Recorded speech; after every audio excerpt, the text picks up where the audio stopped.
நண்பர்களே, நான் வந்து இன்றைக்கி வந்து உங்களுக்கு ஒரு கதை சொல்ல போகிறேன். அந்த கதையை கேட்டு நல்லா ஷேர் பண்ணுங்கள், சப்ஸ்கிரைப் பண்ணுங்கள், என்ஜாய் பண்ணுங்கள். வாங்க கதைக்குள்ள போகலாம். ஒரு நாட்டில் வந்து ஒரு ராஜா என்ன பண்ணார், இன்னும் இந்த நாட்டில் வயசானவங்கெல்லாம் நிறைய பேர் இருக்காங்க, இளைஞர்களாக இருந்தால் எப்படி இருக்கும் அப்படின்ட்டு அவர் அவர் வந்து என்ன பண்ணிட்டார், அந்த நாட்டுக்குள்ள ஒரு உத்தரவு போட்டார்.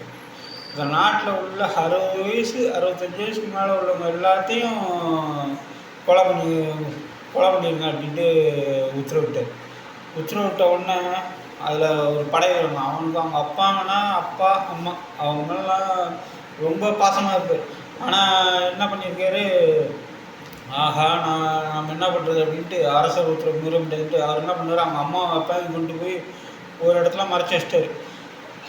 மறைச்சி வச்சுட்டு மற்ற எல்லாத்தையும் கொலை பண்ண இப்படியே இருந்தவுடனே கொஞ்ச நாள் ஆச்சு. கொஞ்ச நாள் ஆனவுடனே ஒரு ராஜா வந்து ஒரு நாட்டு மேலே படையெடுத்து போனார்.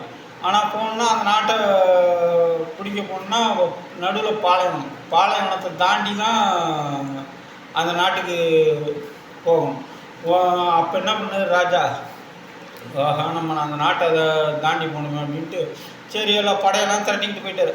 ஆனால் இவன் இந்த அதில் ஒரு படை வீரன் அவங்க அம்மா அப்பாவையும் ஒரு வண்டி செய்து அதுக்குள்ளே மறைச்சி வச்சு உட்கார வச்சுட்டு சரின்னு இவங்க படையெடுத்து போகிறாங்க. போகும்போது அந்த பாலைவனத்தில் போகும்போது நடுவழியில் போகும்போது உணவு எல்லாம் தீர்ந்து எல்லாத்துக்கும் தண்ணி தான் எடுத்துருச்சு. உடனே எல்லோரும் என்ன பண்ணுறது, நம்ம இப்போது தண்ணி தான் எடுக்குது, நம்ம தண்ணி குடிக்கிறது என்ன பண்ணுறது அப்படின்னு யோசனை பண்ணிட்டு அப்போ யோசனை பண்ணிகிட்டு இருக்கும்போது உடனே அவங்க அப்பா அவங்கள கூப்பிட்டாரு. அவங்க அப்பா இங்கேவா, அந்த ஒரு குருவி, அந்த குருவி வந்து எங்கே போகுதுன்னு பாருங்கள், கரெக்டாக அந்த குருவி போகிற இடத்துக்கு போனீங்கன்னா உங்களுக்கு வந்து குடிக்கிறதுக்கு தண்ணி கிடைக்கும் அப்படின்ட்டு. உடனே சரின்ட்டு இவன் இந்த வீரன் வந்து அவங்க ராஜா அந்த குருவி போகிற இடத்துக்கு வந்து நம்ம போனோம்னா நம்மளுக்கு வந்து தண்ணி கிடைக்கும். சரின்னு இவங்களும் அதேமாரி அந்த குருவி போன இடத்துக்கு போனாங்க. குருவி போன இடத்துக்கு போனால் அங்கே ஒரு பெரிய ஆறு இருந்தது. அந்த ஆற்றுல வந்து நல்லா தண்ணியெலாம் குடிச்சிட்டு நல்லா அங்கே சுற்றில பேரிச்சம்பழம் மரம் வந்து அதெல்லாம் நல்லா சாப்பிட்டுட்டு சந்தோஷமாக இருக்கும்போது அப்புறம் ராஜா கேட்டாராம், எப்படிப்பா இந்த தானகாட்டில் உனக்கு மட்டும் இந்த ஐடியா தெரியுது, எங்களுக்குலாம் இந்த ஐடியாவே தெரியல, நீ மட்டும் சொல்லலைன்னா நம்ம படை எல்லாமே மொத்தமாக இங்கே அழிஞ்சு போயிருக்கோம். உடனே நீங்கள் நன்றி சொல்ல வேணும்னா எங்கள் அம்மாவுக்கும் அப்பாவுக்கும் தான் நன்றி சொல்லணும். நீங்கள் உத்தரவு போட்டோன்னா நான் எங்கள் அம்மா அப்பாவையும் மறைச்சி வச்சுட்டேன்.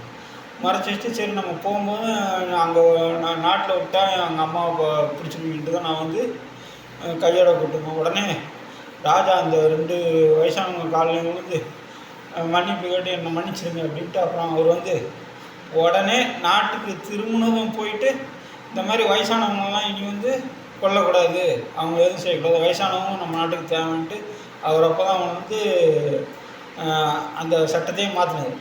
இந்த கதையில் என்ன தெரியுது, எப்போவுமே நம்மளுக்கு வந்து பெரியவங்க இருக்கிறது வந்து ஒரு வந்து பக்கம், அவங்க வந்து நம்மளுக்கு வந்து நல்ல அறிவுரை சொல்லி நம்ம நல்லபடியாக வழி எடுத்தோம். அதுதான் இந்த கதையோட